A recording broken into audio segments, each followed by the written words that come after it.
Assalamualaikum warahmatullahi wabarakatuh. Perkenalkan, nama saya Nurul Huda, NPM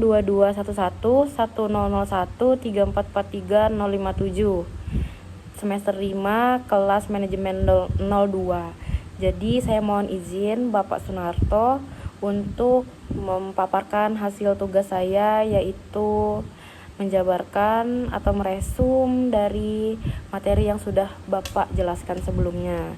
Mungkin saya mulai aja yaitu sistem ekonomi Islam. Di realitas ekonomi dunia, di dalam situ ada sistem sosialisme atau komunisme. Di dalam situ perubahan sistem kapitalisme menjadi modified atau adjust capitalism, mengarah kepada kemajuan lebih mengarah aspek fisik saja.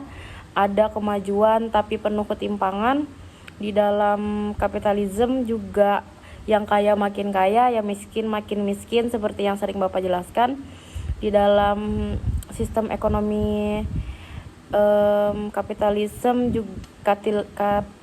juga terjadi eksploitasi yang kuat atas yang lemah. Lalu sistem ekonomi kapitalistik juga pernah disebut seperti manusia adalah pemilik satu-satunya terhadap harta yang diusahakan, tidak ada hak orang lain di dalamnya. Nah, dalam poin tersebut sangat bertolak belakang dengan sistem ekonomi Islam, yaitu poin kesejahteraan. Kalau di sistem kapitalistik itu lebih ke keegoisan manusia, makanya Bapak bilang tentang yang kaya makin kaya, yang miskin makin miskin. Kebebasan absolut ini merupakan sebuah rumusan yang dikemukakan oleh John Locke yang mengatakan bahwa manusia adalah miliknya sendiri. Lanjut, sistem ekonomi sosialistik. Dalam sistem ekonomi sosialistik tidak mengakui kepemilikan pribadi. Nah, dalam sosialistik ini yang menurut saya dia lebih mencondong ke ekonomi Islam karena dia sistemnya tidak punya pribadi dan dia mempunyai distribusi barang yang harusnya merata, sama-sama sejahtera. Juga perencanaan ekonomi itu bersifat pusat dan dikuasai serta dikontrol oleh negara.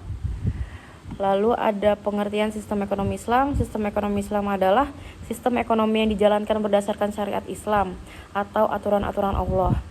Sistem ini bertitik tolak dari Allah, bertujuan akhir pada Allah, dan menggunakan sarana yang tidak lepas dari syariat Islam. Jadi dalam sistem ekonomi Islam itu kita mempunyai aturan yang dia tuh bertujuan akhir pada Allah. Intinya kita tuh apa yang kita lakukan tuh tidak terlepas dari syariat Islam.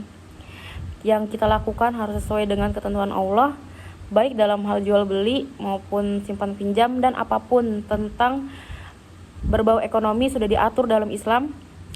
Dalam sistem ekonomi Islam ini ada konsep kepemilikan harta. Harta sepenuhnya adalah milik Allah. Sementara manusia sebagai khalifah atau pemimpin atas harta tersebut. Jadi kita cuma diamanahkan oleh Allah sebagai khalifah atau pemimpin untuk mengatur bagaimana harta yang kita punya di dunia ini bisa merata dan bisa mensejahterakan seluruh umat manusia. Selain itu, di dalam situ juga ada larangan-larangan seperti melakukan tindakan masyir, goror, haram, zolim, ihtikar, dan riba. Jadi di dalam sistem ekonomi Islam itu selain kita punya aturan, kita juga punya istilah-istilah larangan yang tadi seperti yang saya sebutkan: masyir, goror, haram, zolim, ihtikar, dan riba. Lalu lanjut ke bagian penjelasan dari masyir goror tadi ya. Yang kalau masyir itu suatu tindakan judi, itu masyir itu tuh perjudian, jadi hal itu sangat dilarang di Islam. Kalau goror itu tuh tindak penipuan, dimana ada unsur-unsur tersembunyi untuk mendapat keuntungan, dan itu sangat dilarang. Lalu ada larangan melakukan hal haram, dan itu banyak banget detailnya kalau mau ngejelaskan tentang hal yang haram. Lalu ada larangan zolim. Zolim itu tuh menyakiti manusia, seperti kita nyakitin hati manusia itu sudah termasuk zolim. Kalau larangan ihtikar itu tuh kegiatan menimbunkan barang. Jadi misalnya kita menimbunkan emas, contoh menimbunkan emas itu sudah termasuk hal yang dilarang oleh Islam. Lalu yang paling utama adalah larangan riba.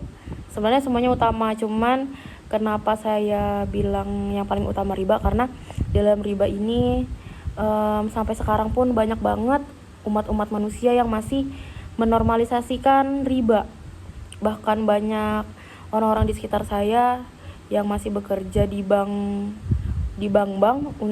dan nyata itu riba, dan banyak banget larangannya tapi tetap dijalankan. Mungkin hal ini yang menjadi tantangan untuk kita semua. Mungkin sampai sini aja untuk penjelasan saya. Saya mohon maaf jika ada kesalahan, Pak.